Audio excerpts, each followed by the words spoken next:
So prior to COVID, one of the things, and it actually helped me draft a lot of my strategic goals for the year, are just access barriers. So what that means for me is network inefficiency, um, phone inefficiency, just getting to us, and then how do you access us all the time?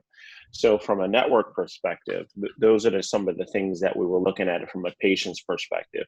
So now let me shift it to the actual staff perspective, and the same access barriers exist. It is time to the EHR, which is a problem that we were having prior to COVID. It was also just the same, not enough staff to answer the volume of phone calls that we get, and then truly innovative and meeting the patients where they are. So when I look at what the actual issues were from a global strategic perspective for both the patients and the provider, I'm looking at it from an access lens. They can't access us, our providers can't provide the care at the point of care because of network inefficiencies. And so that was our pre-COVID kind of challenges that we had. But then in comes COVID, because I redid my network. We're able to introduce telehealth. Now we're at intake management software and platforms.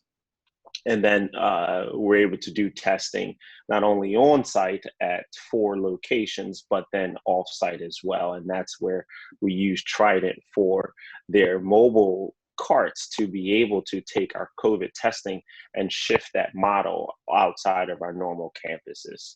So that is pre-COVID and then current COVID. So when I look at now my strategic goal when it relates to access barriers, post-COVID, or while we're still in the midst of COVID, I Yep. don't have the same challenges because I have a completely new network. I have the ability to extend our network beyond our 4 walls of any of our 8 locations. And that's where Trident has been very proficient in that manner, specifically as it relates to testing.